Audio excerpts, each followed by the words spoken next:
Good evening, everyone. Welcome to another edition of Awaken the World Quick Talk.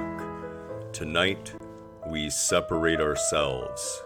It, of course, is Wednesday, May 1st, 2019, I do believe, and it is 7:15 p.m. Pacific Standard Time, and you are here live on the Awaken the World YouTube channel. Hello, hello, hello. Good to see everybody now or later. Kim, long time no see. How you doing, Kim? Good to see you this evening. We're going to have a great little talk. We're going to talk about why it is we separate ourselves. And Sharon is here too. Hello, Sharon. Yeah, you made it. Awesome. And this is a really good one because, it happens on a whole bunch of levels, and it is really, really important. Kim, if you didn't hear, Kelly and I are the new proprietors at the Health Hut.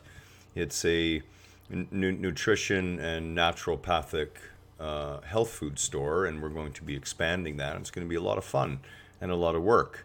So, yeah, happy Beltane, that's right. Kim, you witch. It's a good thing there's some distance between the screen and us, eh? I know, I'm going to get myself shot one of these days. So, we separate ourselves, and how does it happen? Well, it happens, first of all, it happens naturally, and that is through the formation of ego. We develop that sense of I. And since the vast majority of us are born to unconscious parents, which is also planned, we tend to reinforce that sense of I, with our own kids, right? And thank you, Kim, for that. Yeah, it is going to be awesome. It really is. It's going to be a lot of work. It's going to be a lot of fun. And we really hope that some of our members can come walking in our door one day and we can offer you one of our awesome organic blended shakes with fresh wheatgrass or microgreens or something like that.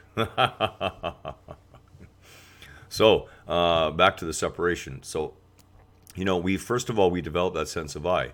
You see, when we're born as babies don't know the difference between inside and outside of themselves. They really don't. That's because there is no relationship formed yet to tell them that.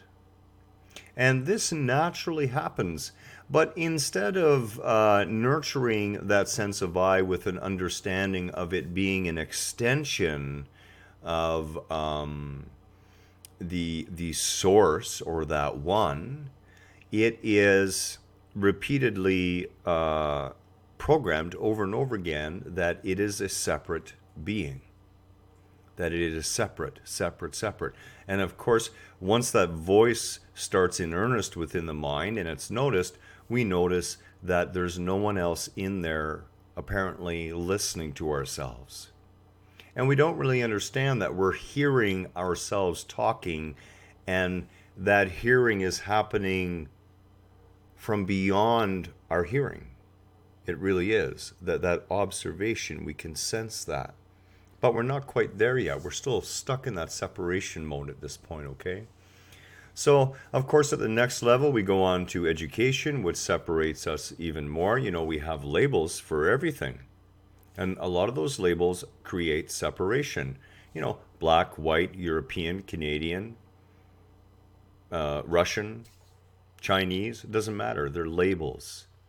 They help to create separation. Then religion pitches in on top of that and creates more separation.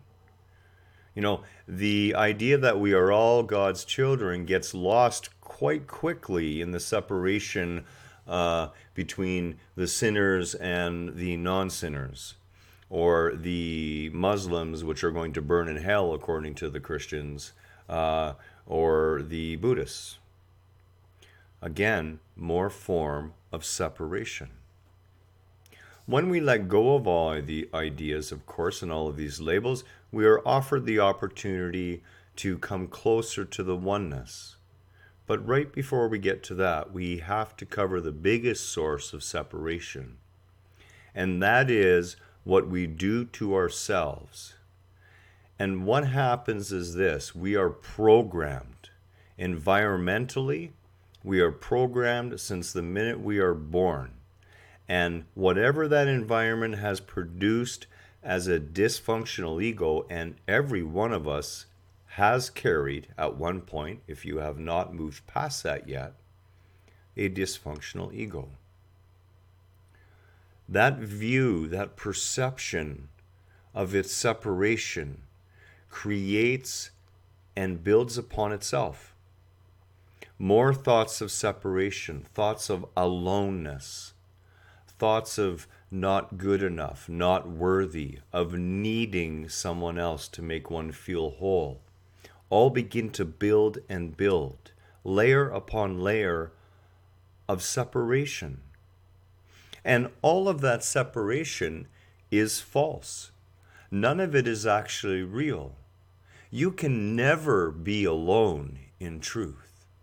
It is simply quite impossible. We are a creation within that sea of consciousness, within the mind of God itself. We are a wave on the ocean of infinity, made of the same stuff of all physical 3D creation. It's simply magnificent.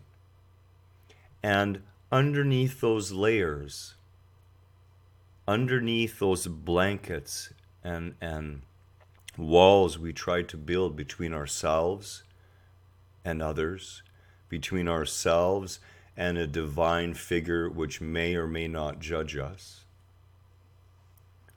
all of these are part of that false illusion. And it is our participation in the illusion that allows it to remain real. You are never alone. You are never separate from the divine. Right now with me, just close your eyes for a minute.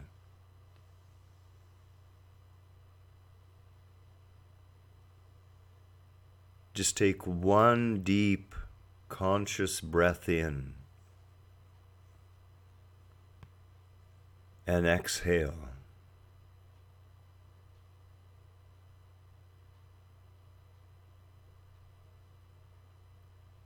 See if you can feel something underlying everything. A sense of energy, a sense of consciousness or life itself, right within the body.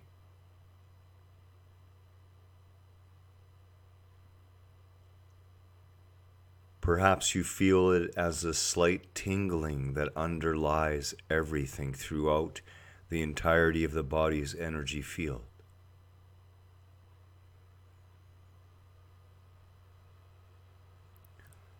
I know that seems mild, but believe it or not, that is the tip of your connection to the divine.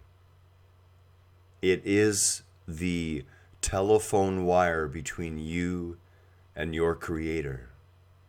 It is the pathway, and it's already made. All you have to do is start to listen a little more closely, and you will see it for yourself. Namaste to you this evening. Much love from Kelly and myself. We really look forward to getting into this. We're going to do things like cricket protein powder and cricket flour and mealworm flour products that are going to be all natural, plant-based. And yeah, it's just going to be a lot of fun. It really, really, really will be. And we both mean it from the bottom of our hearts. If you ever get anywhere near us, please come and see us. We would love to have you. Love to see you stay with us for a day or two and enjoy each other's company. Again, have a wonderful evening and all our love. Good night.